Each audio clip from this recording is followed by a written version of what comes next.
और क्या है। चलिए तो ये भजन देखा अपन ने। अब कुछ प्रश्न उत्तर कुछ हो अगर, 10-15 मिनट है अपने पास। क्या पूछ रहा था?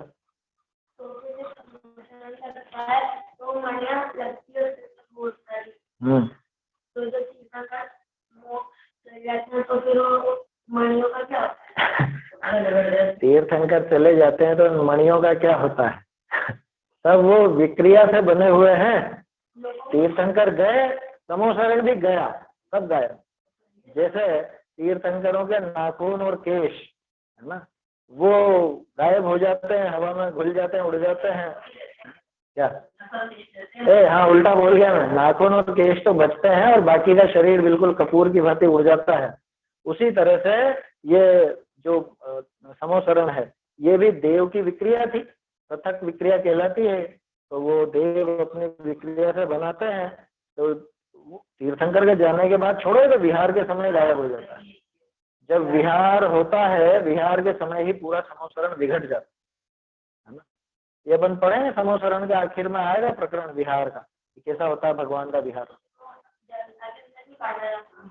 नहीं, वो तो जो कल्प वृक्ष है वहां से जो वस्तु ले ली वो जरूर मिल जाएगी, लेकिन वो जिसका बना हुआ है वो नीलम का और तरह तरह के पन्ने और वो मोतियों की मालाएं हैं, वो चीजें तो सब गायब हो जाती।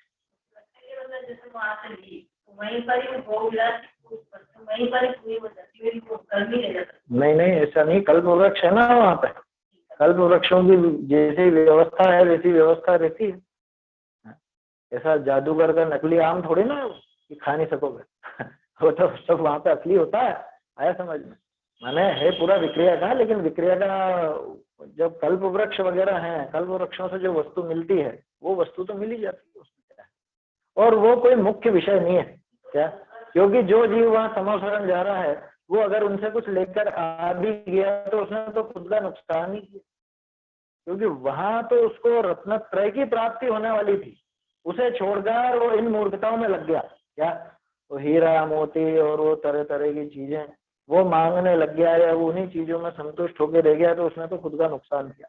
क्योंकि ये वस्तुएं तो अनंत बार अनंत भवों में मिल गई, जो नहीं मिला था वो मिलने वाला था ना। वहां तो रत्नत्रय की प्राप्ति होने वाली थी वहां।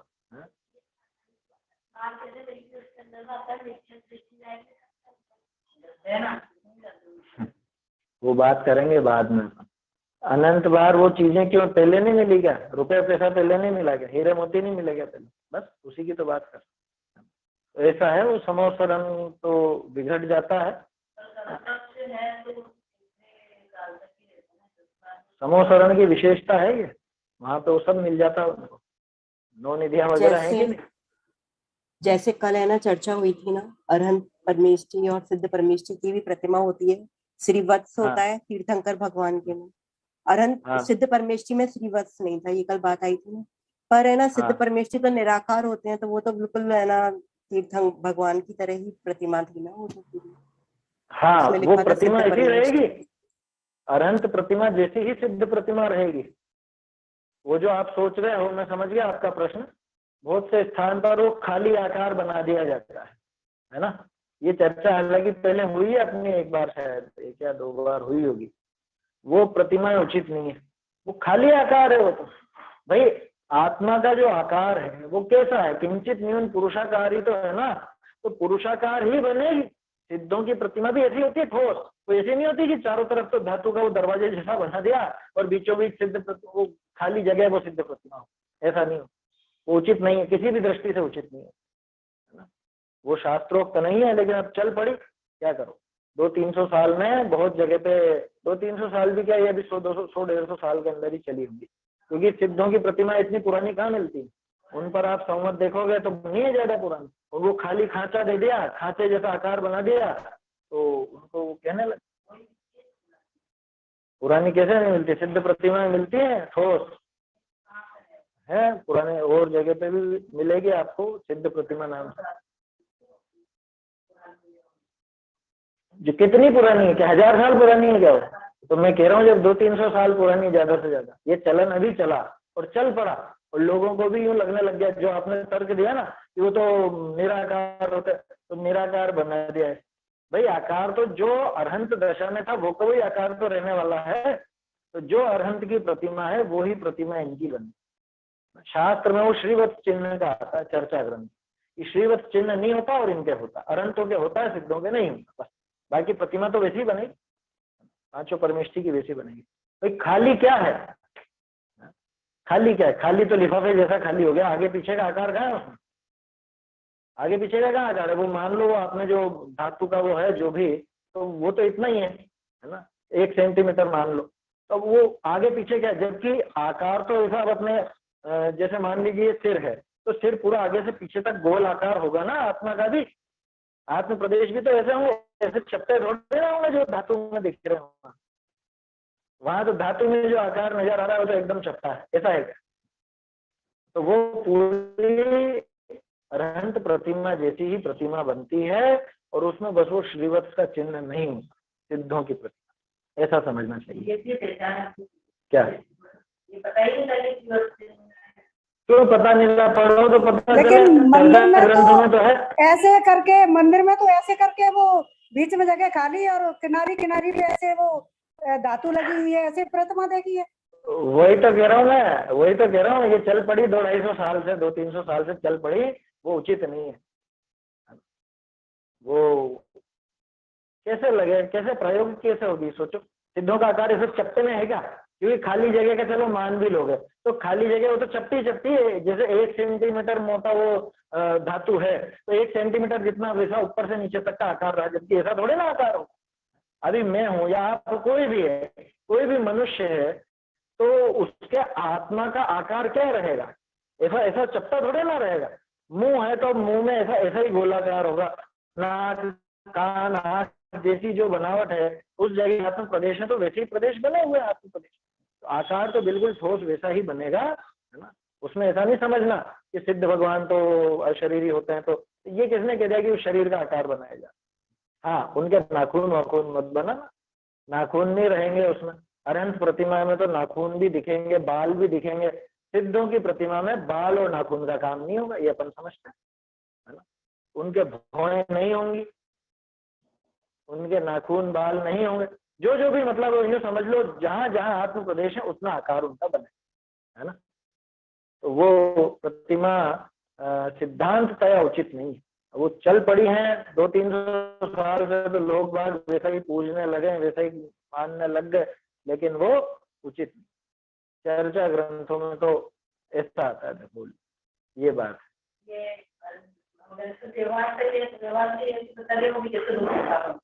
तो कैसे क्या रूप दिखाओ, उसमें क्या करना है? तो ऐसी गलती क्यों? जो नहीं है पता, तो ये नहीं पता के चक्कर में हर कुछ चला देंगे क्या? लोगों को नहीं है पता तो उसके लिए कुछ भी खाली खोखा बना देंगे क्या? तो खाली आकार थोड़े ना होगा भाई, सीधी सी गणित है ये। जैसे मान लीजिए ये, अब क्या बताऊं आपको, खाली आकार तो कैसे बनाया जाएगा? कोई खांचा आपने काट दिया तो बात समझ में नहीं आ रही। खांचा तो बिल्कुल ऐसा कैसा पतला रहेगा। अब वो माथे का उभार होगा, हाथ पैरों का उभार होगा, तो उभार तो आगे पीछे रहेगा कि नहीं रहेगा? क्यों? नक्शा पूरा नक्शा जैसा बनता है, तो चित्र है। हाँ, तो ये प्रतिमा है, चित्र नहीं है। अधिकतर कहाँ पे आता है? चित्र नहीं तो आता हो।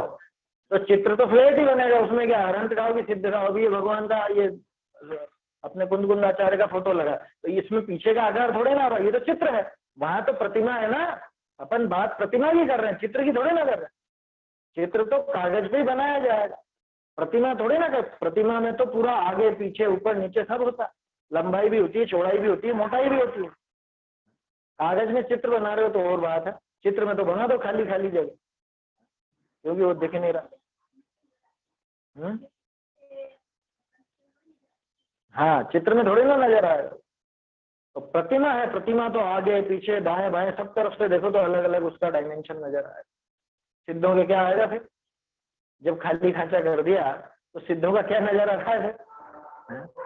जैसे अनंत भगवान की प्रतिमा को आप दाएं से देखो, बाएं से देखो, सामने से देखो, ऊपर से देखो, पीछे से देखो, तो सब तरफ से अलग अलग चीजें नजर आती हैं। सिद्धों की प्रतिमा में क्या नजर आ रहा है? साइड से तो कुछ भी नहीं दिखेगा, फिर वो खांचा भी नजर नहीं आएगा साइड से। तो सामने से दिखेगा खांचा तो। बात समझ में आ रही है? इसलिए वो सिद्धों की प्रतिमा वैसी ही होती है जैसी अरहंत प्रतिमा होती है। उसमें अंतर बस वो है, एक तो श्रीवत्स चिन्ह का और नाखून बाल का समझ लो, और जो बारीकियां जहाँ पे आत्म प्रदेश नहीं रहते हैं वो जगह नहीं बनेगी बस।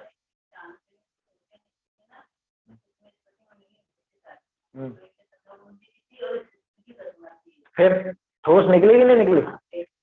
पुरानी प्रतिमाएं भी निकली और वहां पे ठोस निकली सिद्धों की प्रतिमा। ठोस मतलब वो खांचे वाली नहीं, अरहंत जैसी।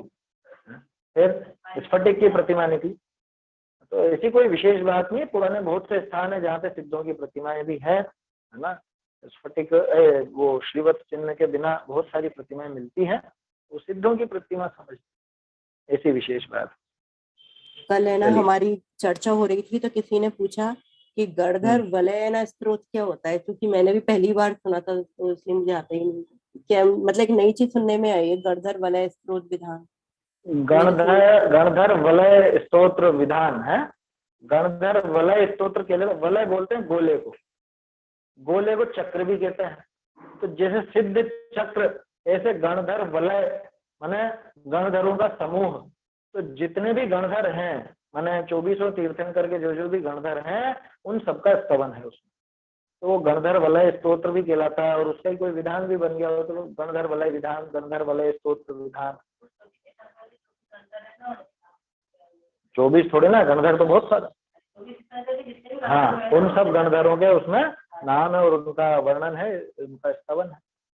तो जैसे सिद्ध चक्र है ना, वैसे गणधर वलय, वलय माने भी चक्र होता है। और यहाँ चक्र और वलय से आशय समूह से है, उनका समूह ऐसा। ठीक है ना?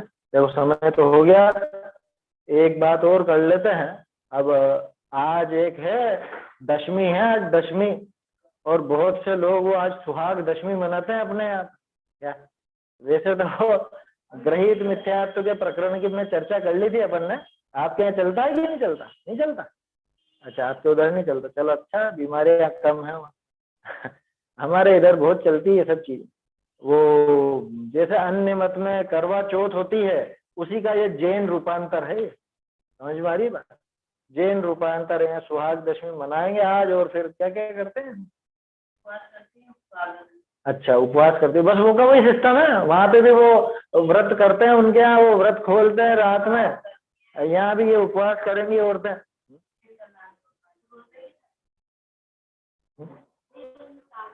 तो ये ऐसी मूर्खताएं चल पड़ती हैं ग्रहित मिथ्यात्व की, है समझ में? कोई अपना पर्व नहीं है वो, ये सब भट्टारक युग की देन है, उस समय से चल पड़े। अभी तो सब आने वाले हैं ऐसे ही पर्व, क्या वो रोड तीज वगैरह और बहुत सारी चीजें आएंगी। रोड तीज होती है आपके यहाँ? नहीं होती है? अच्छा है, सब जगह अलग अलग है। वैसे धासन चौथ होती होगी, रोड तीज नहीं होती। तो हमारे यहाँ बहुत ज्यादा कुछ नहीं होता, जो आप नाम लेते हैं ना वो कुछ नहीं होता हमारे साइड में, मध्य प्रदेश। बढ़िया है। हाँ, नहीं बहुत सी जगह रहता है, बहुत सी जगह नहीं रहता। वो समाज का फर्क पड़ जाता है ना, सब जगह अलग अलग समाज है।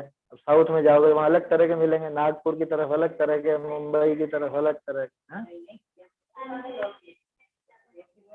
है एमपी में भी खूब है, इधर इंदौर उज्जैन साइड तो बहुत मिलेगा। हाँ, इस साइड ज्यादा मिलेगा। वो तो खैर सब समाज की अलग अलग परिभाषाएं भी चलती नहीं है, हमें नहीं मालूम। हाँ, आपको पता नहीं होगा, हो सकता है। सही है ना, अलग अलग समाज का फर्क पड़ता है। अब क्या करें, देखो तो जैसे लोग जहाँ जहाँ फैल जाते हैं, वो क्रियाकांडी लोग ही वहां से वहां फैल गए तो वहां तक पहुंच गई वो चीज, हो जाता है, कोई बड़ी बात नहीं। तो ये कोई अपना पर्व नहीं है ना। दशमी है, सामान्य एक तिथि है दशमी। अब उसमें वो पति के लिए सुहाग दशमी रखे और फिर उपवास करे, उससे क्या आयु बढ़ जाएगी कि उससे उसको पुण्य लग जाएगा? वो सब अपने अपने कर्म का ही फल जब व्रत आएंगे ना, तो व्रत में जो दशमी पड़ेगी उसको लेडीज स्वाग दशमी मानती हैं यहाँ पर। नहीं, वो तो सुगंध दशमी कहलाती है। वो तो सुगंध दशमी नाम देते हैं उसको। सुगंध दशमी की जगह स्वाग दशमी करके बैठ गई। हाँ, तो उसको भी मना लेते होंगे बहुत से, उसमें क्या बड़ी बात है। वो तो कुल मिला के कैसे भी बहाने से इनको वो मान्यताएं चलानी है। क्या जिनके दिमाग साफ नहीं है उनको इस तरह की मान्यताएं चलानी रहती है, कुछ भी बहाना मिल जाए वो चाहे सुहाग दशमी नाम दे, चाहे सुगंध दशमी नाम दे। ये सुगंध दशमी का है ना, उपवास ये करते हैं लड़के वगैरह, ये करते हैं ताकि ना सुगंधित सब फालतू की बातें हैं वो उसमें कोई दम नहीं आया समझना। वो लड़के करें चाहे लड़कियां करें, उससे क्या, वो उससे क्या होने वाला है ये बताओ। स्वयं की ये जो कर्म शुभाशुभ फल निश्चय ही वे देते, जब इतनी बड़ी बात पता है तो फिर उसके बाद ये बातें कहाँ से आई। स्पष्ट ग्रहित मिथ्यात्व की पोषक चीजें हैं, इनसे अपने को बचना चाहिए। अभी चर्चा तो थोड़ा देखो समय तो हो गया, वो रक्षाबंधन के ऊपर थोड़ा सोच रहा था मैं, उस पर भी चर्चा करते, क्योंकि आने वाला है 2-3 दिन में पर्व। कोई बात नहीं, अब कल सुबह बाबूजी का प्रवचन चढ़ाऊंगा, वो तो सभी सुने है ना। और पहले भी इसके संबंध में बता तो रखा ही है, ऐसी बात नहीं कि पहले चर्चा नहीं हुई है। पहले भी आपको मैंने कुछ प्रमाण बताए थे। रक्षाबंधन नाम वाम तो मिलता नहीं अपने में, कथा भी अलग अलग भी मिलती है, और ये तिथि किसी भी ग्रंथ में नहीं मिलती, किसी भी ग्रंथ में ये तिथि नहीं मिलती है ना। और ये कथा अन्य नामों से भी मिलती है अपनी शास्त्रों में, तो इसलिए, और वो रूप तो है ही नहीं। खैर मुनियों की पूजा करो, उसमें समस्या नहीं है, क्या मुनिराज की पूजा करो, उसमें कोई समस्या नहीं। लेकिन ये फालतू की जो रीति रिवाज चल गए, कौन से वो भाई बहन का, और वो धागा बांधेंगे और वो राखी बांधेंगे, उस राखी नहीं बांधे तो क्या भाई बहन नहीं रहते? राखी नहीं बांधे तो क्या वो संबंध खत्म हो जाता है क्या? ठीक है, मायके जाने का बहाना है बस, और कुछ नहीं। बहुत ज्यादा भावना नहीं, ठीक है, कोई बात नहीं उसमें। वो लोग व्यवहार में भले आओ जाओ मिलो जुलो, कुछ भी नहीं है उसमें। लेकिन ये बांधने की पद्धति और ये भाव कि अरे हमेशा मेरे साथ रहना, रक्षा करना और ये सब व्यर्थ की बातें हैं। क्योंकि इनमें देखा है अपन ने, राखी बांधने वालों के बीच में भी कोई बहुत प्रेम रहता हुआ दिखता नहीं है, और नहीं बांधते हैं तो भी बहुत बहुत प्रेम रहता, उसमें क्या बड़ी बात। और ये संबंध कौन से कितने भाव के चलने वाले हैं, आया समझ में।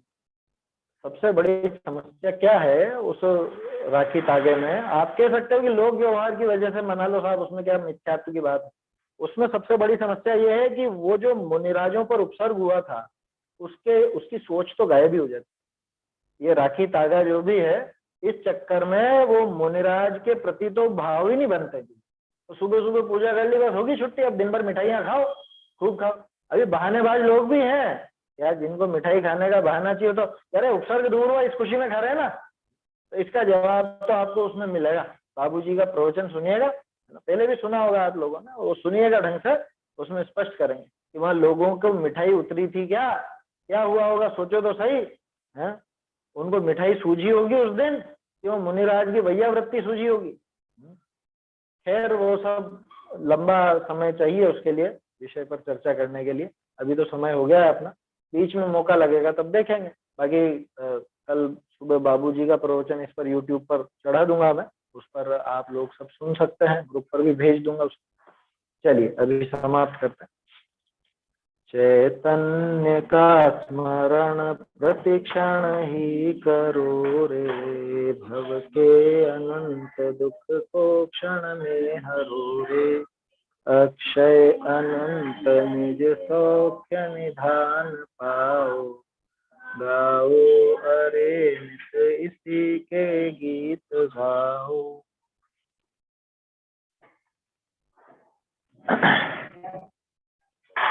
जिन वाणी के सुने सो मिथ्यात मिटे, वाणी के सुने सो मिथ्यात मिटे, मिथ्यात मिटे समकित प्रगटे, मिथ्यात मिटे समकित प्रगटे, जिन वाणी के सुने सो मिथ्यात मिटे। जैसे प्रात होत रवि उगत, जैसे प्रात होत रवि उगत, रैन तिमिर सब तुरत फटे, जिन वाणी के सुने ख्यात मिटे।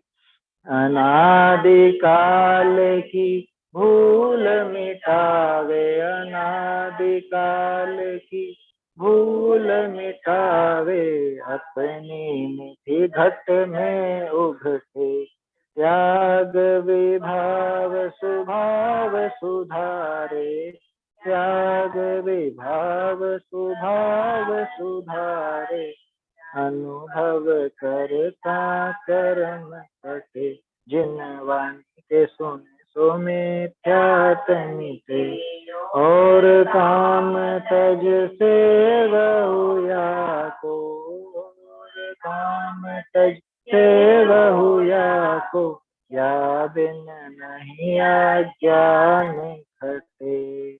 बुध जन या भव पर भव माहि, बुध जन या भव पर भव माहि, बाकी हुंडी तो